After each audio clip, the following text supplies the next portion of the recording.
Grandma broke my sister. I am now the only child from my parents, but it wasn't always the case. My dad is a spineless cuck that is dominated by my ruthless mother. When I was around 2 years old and living in Sweden, my dad went on a trip to Syria to visit my grandmother that used to live there and stayed with her for 1 year because she had a tumor and had to get a few operations. During this year, he was a regular to a prostitute he fancied. Eventually, he got her pregnant. After giving birth, she came to my grandmother's house and just dumped her daughter on him and left. She ghosted him and he couldn't find her anymore. My grandmother called my mother and all heck broke loose. My mother ordered him to throw my sister in the dumpster and pretend she wasn't alive because she was filth. My dad was very close to doing this, but somehow what's left of his fatherhood woke up for a second and he didn't throw my sister away. He instead convinced my grandmother to keep her, and eventually she will take care of her when she grew up. Technically, just having her as a servant.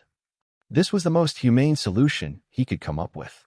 When I eventually grew up, I met my sister when I was visiting my grandmother, and we got really close. She even looked a lot like me, so I had no doubt she was my sister.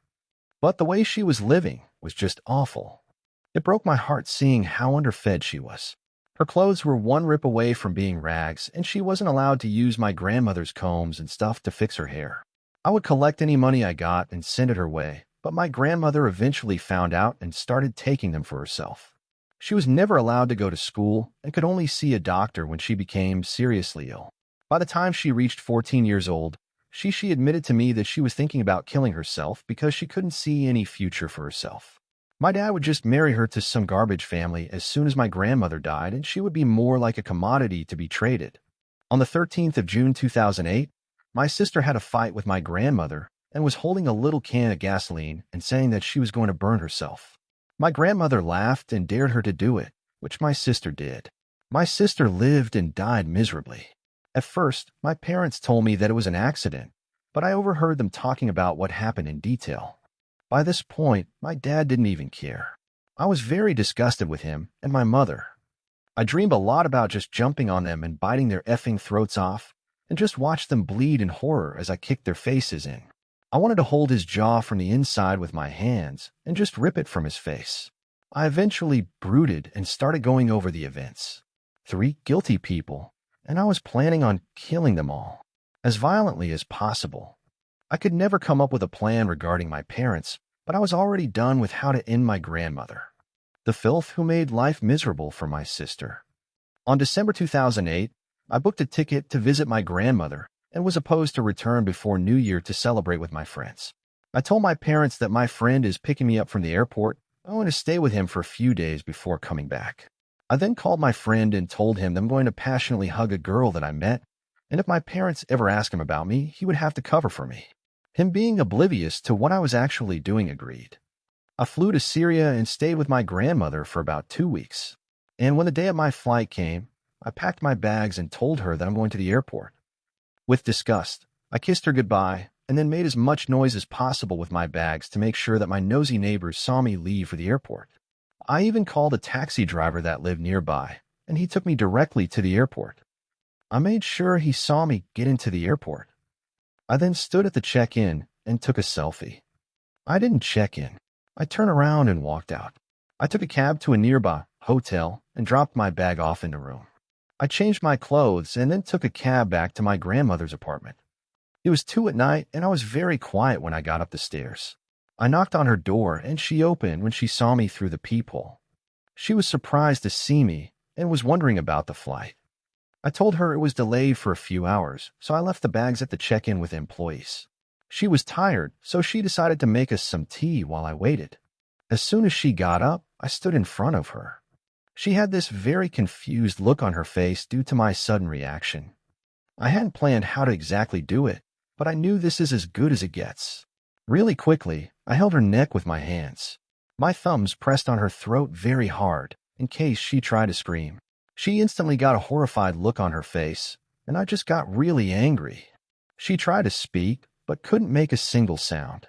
At first, she tried hitting me, but my arms were longer than hers, and she couldn't reach me. When I started applying pressure, she tried to scratch my arms instead, but I was wearing a thick sweater, and also I was being pumped with adrenaline. When I saw her strangling, I became very angry. I was grinding my teeth so hard I almost broke them. I told her, "This is for my sister." I kept repeating my sister's name in a quiet, angry tone, but she couldn't hear me. She was panicking, and her only concern was getting air. She then kind of just froze there. I kept squeezing even though she didn't move. I really wanted to make sure. I finally let go after a while. My hands were cramped from all that tension, and I listened for a heartbeat. I then sat on the sofa, took a few breaths, and choked her again real hard for around 10 minutes. When I was sure she was dead, I started opening every drawer she had until I finally found her gold and money. I put them in a small bag and left. I closed the door behind me in case a neighbor found her early. I walked for nearly a whole hour while my hands were shaking like crazy, until I was finally far away. I threw the bag with the money and gold in a small trash bucket that people had in front of their house. I went to take a taxi to the hotel, and I remembered my sister and cried. I remembered my grandmother's face, and I calmed down. I felt complete, like when a daunting task was finally over. A very soothing relief. That night, I slept like an effing baby. I woke up the next morning and bought breakfast and booked a ticket back to Sweden the same day. I turned the TV on and put on some music. For the first time after my sister's death, I was happy. When I came back to Sweden, I took the bus back from the airport and later took the train to my friend's house. I told him that the girl dumped me, and I was instead celebrating with him. My dad calls me 2 days later and informs me that my grandmother was robbed and that the thief stole her valuables and killed her when she saw him. No one suspected an effing thing. I acted surprised and made my way back. For a few months, I acted sad and secretly watched my family in case someone got a wild theory. But they all seemed to believe the robbery part since it's not that uncommon. The closest someone got was my uncle when he mentioned how unfortunate it was that I left a day before this and that I could have saved her. My mother called it lucky because I nearly would have also gotten killed. I pretended to be sad about it. Now, every year, my dad makes a ceremony to kind of remember my grandmother. They make dinner for my family and friends and hope that the prayers reach her. They don't effing know that this is a time for celebration for me. I'm now married and I have 3 kids. The plan of killing my parents is canceled due to them screwing themselves over so bad that it's more of a punishment if they stay alive. They're also not allowed near my children as a punishment to how they treated my sister. Every year, I celebrate this by buying gifts to my wife and kids. My wife wondered why I did this, and I simply said that the way my grandmother passed made me realize how suddenly loved ones can disappear, and how this is my way of saying, "I love you."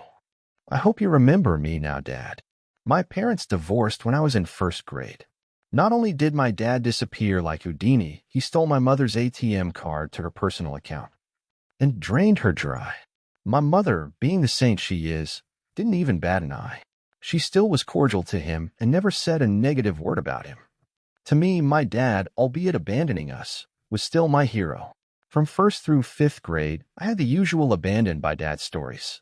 Maybe 1 or 2 visits in a year and 50 times of me waiting by the front window with my suitcase packed to go to his house and him never showing up.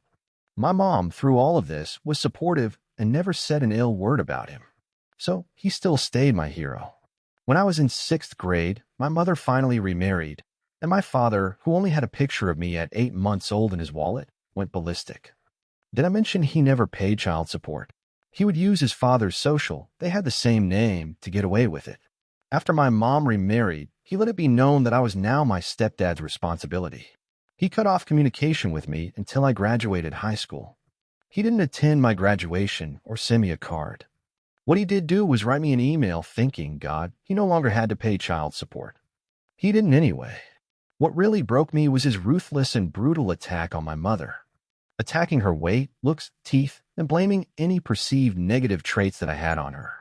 For the first time, I realized what a cowardly piece of garbage he was. I responded in kind. He told me that I was no child of his and that I was a waste. After that, I vowed that I would hurt him. 10 years later, my father, not interested in my wedding or my son, reached out to me. You see, he is a diabetic, and one of his organs was failing, and he didn't have long. He is far down on the list, and he needed someone in our family to donate. Nuclear revenge activated. I answered his email. I met up with him and pretended that I didn't hate his guts. I went and got tested to see if I was a match. I was. I did the therapy and met with the doctors and his therapist. We scheduled the surgery. The day of the surgery, we met at the hospital. I smiled in his face and let him know that I wouldn't be going through with the surgery. I watched the confusion lie in his face, and I said, I just wanted you to know that you're no father to me, and you're a waste. I left the hospital and drove home. My mom was pretty annoyed with me that I took it that far. My father is dying, and I will be attending the funeral out of spite. And I will let everyone know what a piece of garbage he was. Edit, this really blew up. For those questioning my actions, I'll give further detail. My father was semi-obsessed with my mother. His attachment to us was only in his perceived ability to get back with my mother. In the beginning, he would call and make plans to see us, and just not show up. My mom would have to make up excuses.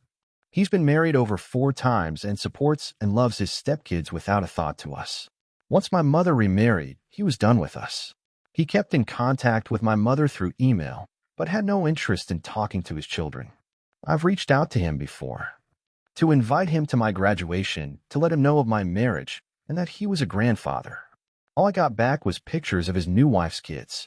Upon getting to know him after agreeing to donate, I went to one of his therapy sessions at his request. There, I heard the story of the true reason he contacted me.